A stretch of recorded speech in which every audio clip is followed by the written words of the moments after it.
Well,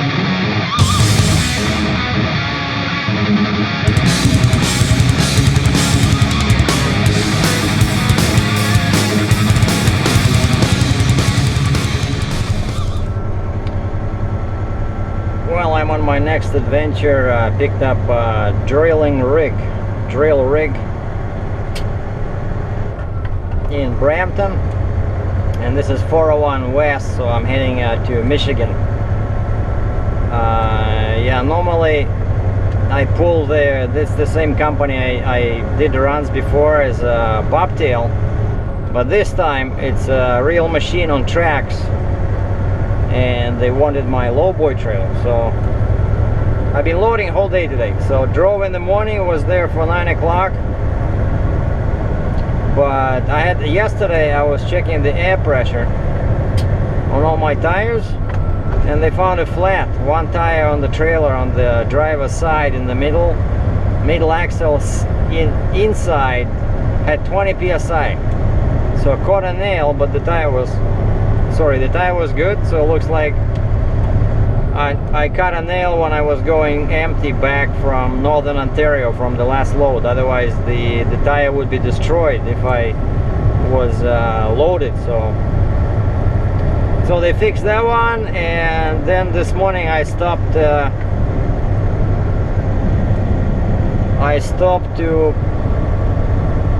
check the wheels, right? Retorque the wheels.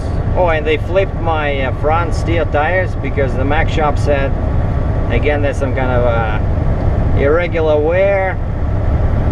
So they say you should flip them. So they took the wheels off and flip them left to the right, right to the left, without removing the tire from the wheel. And then I've bought some coolant. I was running low on coolant. Everything's good. So then I drove to a small town north of Toronto, where I usually pick up this stuff for this company. And this drill rig was not there. It was still on site. So there was some kind of a miscommunication somewhere. So I drove to the actual site near 407 in Brampton, and they're building a gas pipeline, and they use this one to drill under the road, like to go horizontal under the road, so that the gas pipeline can go under. And I did this one before. I moved something like this.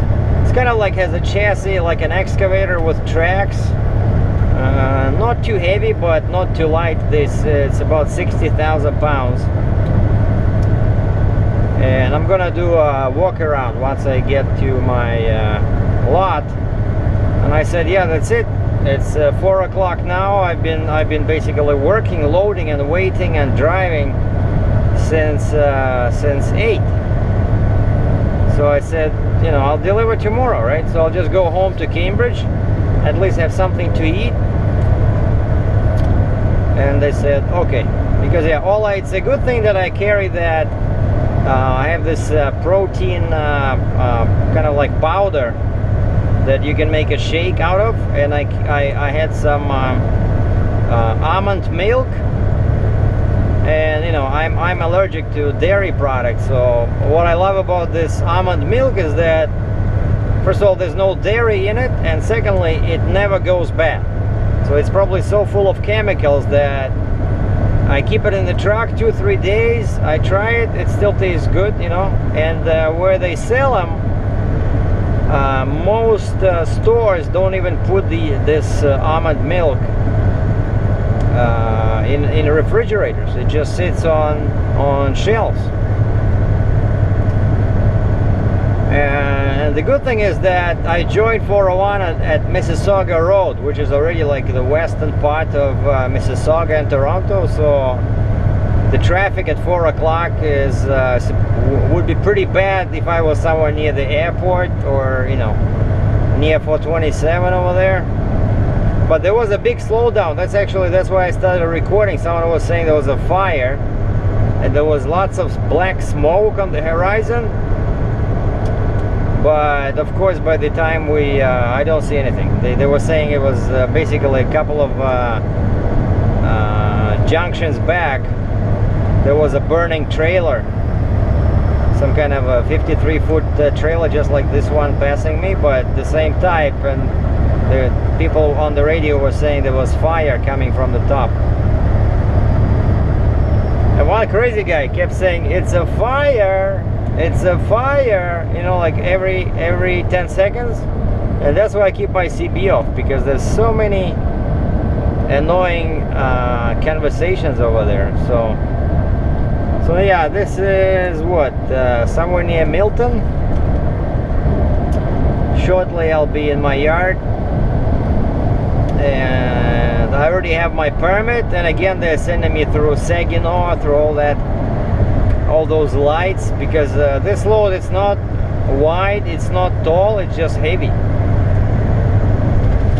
But it took me a while to tie it down, because there were some pieces that wanted to open in the like 10-foot arm that wanted to unfold, and all they had on it was bungee cords, you know, because that's, of course, that's enough when you use this machine. But in transport on the highway, you know, I think a lot of people would be surprised if a 10-foot piece of metal swung in front of them, because really it was like a 3-section arm, all folded, but it kept unfolding and going on the side. So Jesus, I tried a strap, then I just finally just took one of my heavy duty chains and chained it down. I'll show it in a second.